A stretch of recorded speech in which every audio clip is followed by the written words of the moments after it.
Hey guys, it's Option 1, and we're back with more Umbrella Corps 101. It's hard to go into a topic about Umbrella Corps 101 considering the game hasn't released, but that is a good opportunity to talk about the game releasing and things that are coming up to the release. Now, my title is a little bit clickbaity with Umbrella Corps is dead, obviously. I think it gets the point across in what I'm trying to say. Before I begin, I want to talk a little bit about my last episode. First of all, thank you so much to everybody who liked that. I got more likes on that video than all my other videos combined. That says to me that there are people who are out there searching for Umbrella Corps content, and that's exciting. So thank you very much for the likes, guys. And I know that video came off a little bit cringy, but I appreciate it. Most of the time on this channel I do Salty School, which has more to do with streaming and streaming related content. So if you're not here for that and you like the Umbrella Corps stuff, hey, stick around, ignore the other stuff. Back to my clickbait title, Umbrella Corps is dead. Is the game actually dead? Well, no, of course not. It hasn't launched yet. Why would it be dead? In my gaming experience, I've had quite a few experiences with downloadable multiplayer online shooters. It's almost a genre in itself. Ever since Xbox Live extended the download limit from 150 megs, there has been a ton of great downloadable multiplayer-only shooters. And I've loved a ton of them. There's too many I can't even name. I don't even remember some of the names of some of them, but some of the big ones, of course, were Plants vs. Zombies Garden Warfare, Gotham City Imposters, which is one of my absolute favorites. Another one that comes to mind is Section 8 Prejudice. Not a lot of people remember that one, but it was a surprisingly great game, and I played it for a good amount of time. Downloadable multiplayer-only shooters have a kind of negative reputation, which is really unfortunate because back in the early 2000s, most shooters were multiplayer online primarily or like against bot matches. So thinking back on like Quake 3 or Unreal Tournament, things like that. Nowadays, everybody seems to want single-player campaigns, and I think that's what a lot of the, not necessarily all, but a good portion of the anger over Umbrella Corps is this is not a true Resident Evil game because there's no campaign. Anyway, I want to talk a little bit about my experiences with those shooters, what I expect to happen with Umbrella Corps, and maybe some ways the community, those of you who are listening to this, will be able to inject some life into this game and what they should expect, what you should expect going forward with Umbrella Corps. Of course, I have to say, more than anything, it all depends on if the game is good. If the game is bad, I won't continue supporting it. So what can we really expect at launch or going into launch for Umbrella Corps? Probably the first thing I would say, this game is going to review horribly.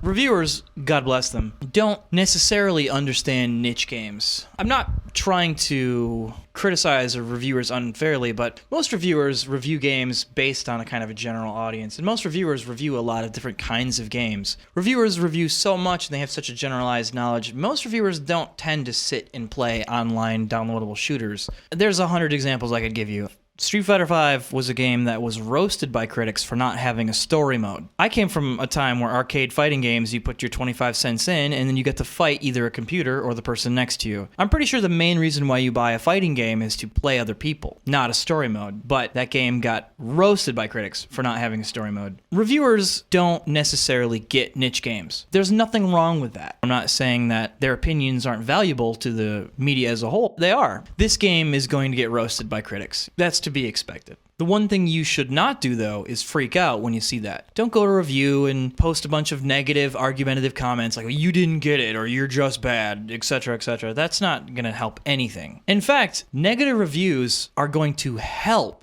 Umbrella Corps if it's a good game. If there's enough negative reviews and there's enough people who enjoy the game, you have what's called a cult game or a cult sensation, cult success. Cult is when the mainstream reviews dump on something, but enough people actually enjoy it that word of mouth gets around. And word of mouth advertising is far more important and more evident than mainstream reviews. So if mainstream reviewers review it badly, it's going to create that much more of a buzz. Well, why does everybody hate this game? Oh, my friend told me it was great. My friend told me I should get it. Well, but these reviews said it was really bad. I don't know. He says it's really good. You should check it out. Wow, this game really is not that bad. I wonder why all the reviews are doing this. And so on and so on and so on.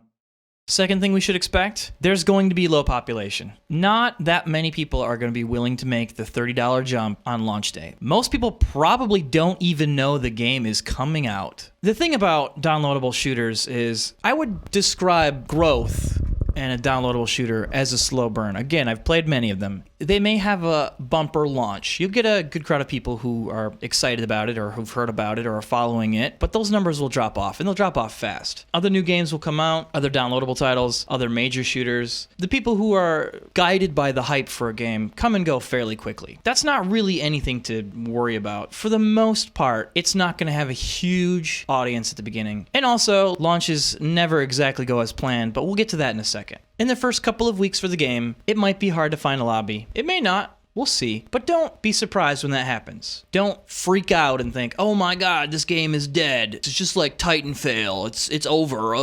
Don't buy it. Don't play it. If there's not a ton of people, play it in between matches of Overwatch. Play it when you can, but don't hold the game to be anything just yet. Again, downloadable shooters are kind of a slow burn. They start off slow, and they gradually get more attention as more content is updated, as word of mouth gets around, as a more dedicated player base continue to talk up and talk about the game. When should you make a determination if the game is truly dead? You have to give the game about 2 months. After 2 months, it's pretty clear if the game is gaining or losing followers. Hopefully, there'll be sales. There's always a big influx of people that play a game if a game goes on sale or gets added to PS Plus or something like that. There's always an opportunity later down the line for more growth in a game. Remember, slow burn. Another thing you should expect at launch, which is what I was referencing earlier, is problems, glitches, server issues, disconnections, imbalanced weapons. There hasn't been a game launched in the last 3 years that hasn't had some kind of major issue. There's going to be problems. There's going to be guns that are really good that everybody's going to use. There's going to be maps that really suck at first. There's going to be issues connecting. This is going to happen. Nowadays, publishers are under a much higher stress to release the game because it's cost them so much. So launches often come before games are really ready to go. Capcom, fortunately, is a company that does pay attention to the community. If there are problems with the game, they will fix. They will work. They will release patches. So again, when the game comes out, servers are wonky, mechanics are iffy, there's not a ton of people playing immediately, gets bad reviews. Don't play Chicken Little. The sky is falling, the game is dead, it's another Titanfall. If you don't like it, then don't play it. A lot of times you'll find that a game will come out at launch, I'll make the mistake of purchasing it, decide that it's crud, come back to it months later when I've run out of other stuff to play and just, well, how is this game doing? Is it still good? Is it still crud? Come to find out it's got a huge following, and suddenly it dawns on me that I've been missing this great experience this whole time.